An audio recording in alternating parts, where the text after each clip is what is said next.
Okay बेटा, हम लोग पहुंचे अकाउंट्स में, कैश फ्लो स्टेटमेंट में, थियरी वाले पेजेस मैंने सेक्शन ए तक बता दिया था। अभी मेरे को आज सेक्शन बी बताना है। सेक्शन बी क्या होता है? कैश फ्लो स्टेटमेंट का सेक्शन बी। सेक्शन बी होता है cash flow from investing activities. ये बहुत छोटा ही सेक्शन होता है, cash flow from investing activities. ये बहुत छोटा ही होता है। इसके अंदर सारे के सारे फिक्स्ड एसेट्स और लॉन्ग टर्म इन्वेस्टमेंट्स का परचेज एंड सेल आता है। इसके अंदर क्या क्या आता है?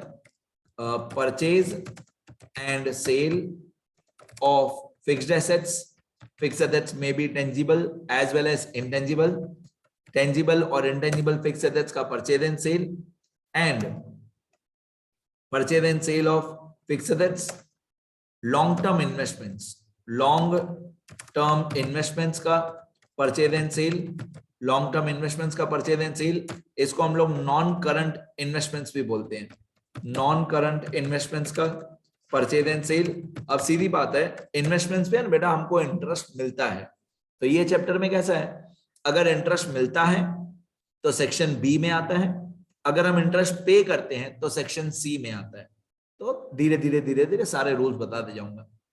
इंटरेस्ट आए, मिले, रिसीव हो, इनकम हो, तो सेक्शन बी में आता है, और इंटरेस्ट जब हम पे करते हैं तो सेक्शन सी में आता है। Okay fine. तो अगर हमने फिक्स एसेट्स, टेंजिबल या इंटेंजिबल फिक्स एसेट्स खरीदे, बेचे, लॉन्ग टर्म इन्वेस्टमेंट मतलब नॉन करंट इन्वेस्टमेंट खरीदी, बेची, या हमको इंटरेस्ट मिला, interest received, not paid, interest received on investments, ये सारी ट्रांजैक्शंस सेक्शन बी में आती है। और मैं हमेशा 1000 बार बोलता हूं कि जो भी मैंने ब्रैकेट में लिखा है वो सिर्फ बच्चों के समझने के लिए। ब्रैकेट के अंदर वाली इंफॉर्मेशन एग्जाम में नहीं लिखना है। ब्रैकेट के बाहर जो मैंने लिखा है वही आपको लिखना है। एड कैश इनफ्लो मतलब जितना पैसा आया। एड कैश इनफ्लो मतलब बैंक अकाउंट डेबिट, कितना पैसा हमारे पास आया, बैंक अकाउंट डेबिट। ये एड कैश इनफ्लो, कितने पैसे हमारे पास आए। ओके, पैसे आएंगे कब? ऊपर वाली ट्रांजेक्शन जो है, ये 3 लाइन जो है, ये 3 लाइन पढ़ो और सोचो पैसे आएंगे कब। पैसे आएंगे हमारे पास जब हम फिक्स एसेट्स को सेल करेंगे, जब हम फिक्स एसेट्स को सेल करेंगे, इन्वेस्टमेंट्स को सेल करेंगे, या इन्वेस्टमेंट पे इंटरेस्ट मिलेगा। तो जब भी हम कुछ सेल करेंगे फिक्स एसेट्स या इन्वेस्टमेंट, तो पैसा आएगा, तो हम उसको इनफ्लो में लिखते हैं, यहाँ पे कैश इनफ्लो में लिखते हैं। अब इसका उल्टा कर दो, पैसा जाएगा कब? पैसा जाएगा मतलब कैश आउटफ्लो।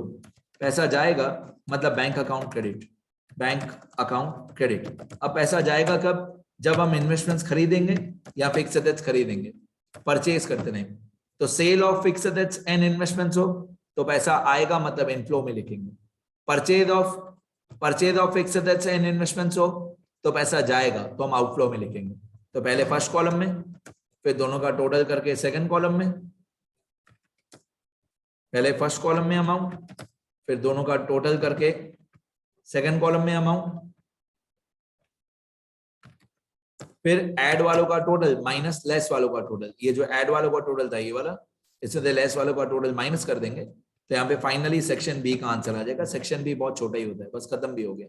अब सेक्शन बी का जो कैपिटल बी का जो आंसर होता है उसको स्मॉल बी बोलते हैं, उसको बोलते हैं net cash flow from investing activities. Section A में कैसा होता है? सेक्शन ए में 3 पार्ट्स होते हैं। सेक्शन ए का पार्ट 1 होता है, सेक्शन ए का पार्ट 1 होता है, पार्ट 2 होता है, पार्ट 3 होता है। सेक्शन बी में ऐसा नहीं होता है। सेक्शन बी में बस पैसा आया तो इनफ्लो, पैसा गया तो आउटफ्लो। ये सेक्शन बी खत्म हो गया, ठीक है। अब इसके बाद आएगा सेक्शन सी। सेक्शन बी तक कंप्लीट हो गया, मैं इसी वीडियो लेक्चर में ले लेता हूं सेक्शन सी। सेक्शन सी जो होता है, सेक्शन सी होता है cash flow from financing, cash flow from financing activities. तो इसके अंदर क्या क्या आता है? फाइनेंसिंग एक्टिविटीज के अंदर क्या क्या आता है? फाइनेंसिंग एक्टिविटीज में इश्यू ऑफ इक्विटी शेयर्स, अगर हम इक्विटी शेयर इश्यू करेंगे तो पैसा आएगा। Issue and redemption of preference shares, preference shares को इश्यू करेंगे तो पैसा आएगा, प्रेफरेंस शेयर्स को रिडीम करेंगे तो पैसा जाएगा।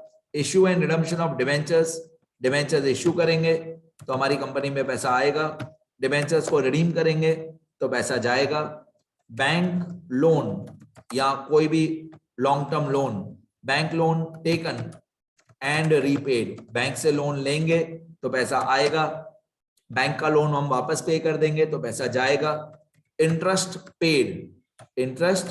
Paid on debentures, on bank loan, interest paid on debentures या interest paid on bank loan, ये सारे ट्रांजेक्शन्स सेक्शन सी में आते हैं। Interest paid on debentures, interest paid on bank loan, ये सब सेक्शन सी में आता है। तो जो मैं फिर से बोल रहा हूँ, जो भी तब ये ब्रैकेट वाला है, ये सब सिर्फ आपके समझने के लिए कि सेक्शन सी में क्या क्या आता है। नाम के अंदर ही मीनिंग है, cash flow from financing activities. तो फाइनेंस में क्या क्या आएगा? फाइनेंस में equity shares, preference shares, debentures, bank loan, ये तो फाइनेंसिंग एक्टिविटी है।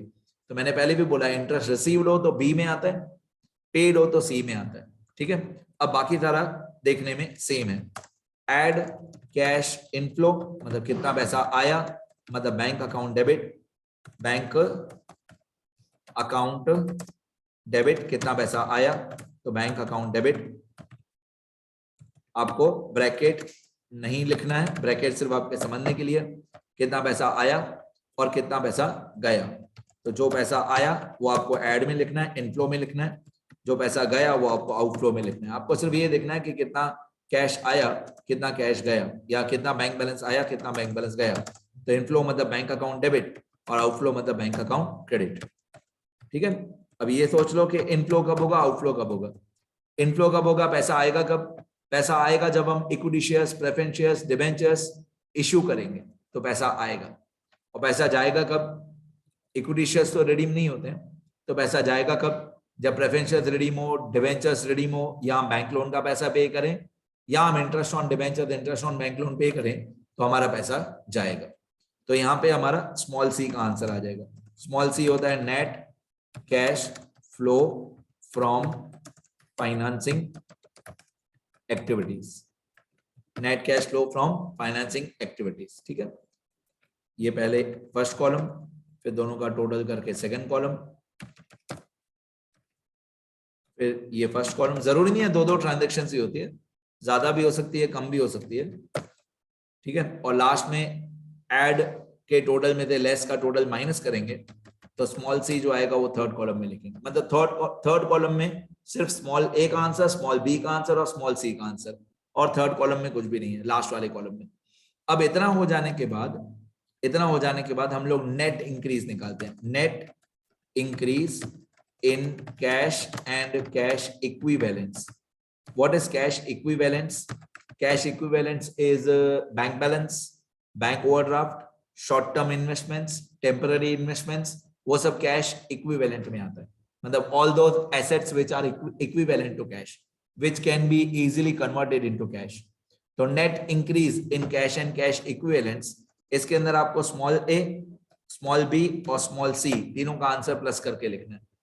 स्मॉल ए और स्मॉल बी और स्मॉल सी तीनों का आंसर प्लस करके आपको नेट इंक्रीज में लिखना है। इसके बाद आपको opening cash and cash equivalents, जितना भी opening cash and cash equivalents है वो आपको ऐड करना है। और finally it should be equal to closing. अभी अमाउंट्स लिखी हुई नहीं है इसलिए ज्यादा समझ में नहीं आएगा, अमाउंट्स के साथ बहुत डिटेल में पता चलेगा। It should be equal to closing cash and cash equivalents. तो पहले क्या करना है, पहले ए और बी और सी, सेक्शन ए, सेक्शन बी और सेक्शन सी तीनों का आंसर प्लस करके यहाँ पे नेट इंक्रीज में लिखना है। उसके बाद opening cash and cash equivalents question में दिया हुआ होगा, closing cash and cash equivalents भी क्वेश्चन में दिया होगा। अब सुनना मैं क्या बोलता हूँ। मान लो आपका ए बी सी तीनों का आंसर प्लस करके आंसर आया 5 lakh. Small A plus small B plus small C तीनों को प्लस करके 5 लाख आया। अब ये जो ओपनिंग वाला है मान लो 2 लाख, ये क्वेश्चन में दिया हुआ होगा। क्लोजिंग वाला जो है मान लो 7 लाख, ये भी क्वेश्चन में दिया होगा। तो ये 5 लाख हमने फाइंड आउट किया, 2 लाख और 7 लाख क्वेश्चन में दिया हुआ होगा। लास्ट में 5 lakh plus 2 lakh should be equal to 7 lakh. 5 lakh और 2 लाख दोनों को प्लस करके 5 लाख और 2 लाख दोनों को प्लस करके 7 लाख आंसर आना चाहिए। ठीक है, मैं फिर से बोलता हूं, ए प्लस बी प्लस सी 5 लाख वो हम फाइंड आउट करेंगे। 2 लाख और 7 लाख क्वेश्चन में दिया हुआ होगा, तो 5 lakh plus 2 lakh should be equal to 7 lakh. हाँ ऑब्वियसली अमाउंट्स ये नहीं होंगी, अमाउंट्स कोई और हो सकती है। अमाउंट दूसरी कोई भी हो सकती है। डन। ये हमारा कैश फ्लो स्टेटमेंट का एकदम रफ फॉर्मेट था, बहुत ज्यादा डिटेल में नहीं, पर आप बोल सकते हो एकदम रफली मैंने सेक्शन ए बी सी बता दिया आपको, ठीक है, एकदम रफली। तो एक बार मैं स्क्रॉल कर देता हूं, इतना याद करना, तो धीरे धीरे धीरे हर एक एंट्री के डिटेल में जाएंगे। कैश फ्लो स्टेटमेंट इतना याद करना, पहले लिखना अच्छे से। मैंने जानबूझ के बैकग्राउंड कलर अलग अलग रखा है, जैसे आपको दूर से दिखे कि कौन सा सेक्शन ए है, फिर कौन सा सेक्शन बी है, तो मैंने कलर चेंज कर दिया। ब्रैकेट्स सिर्फ आपके नॉलेज के लिए, ये सेक्शन बी और ये सेक्शन सी, इतना आपको याद करना है।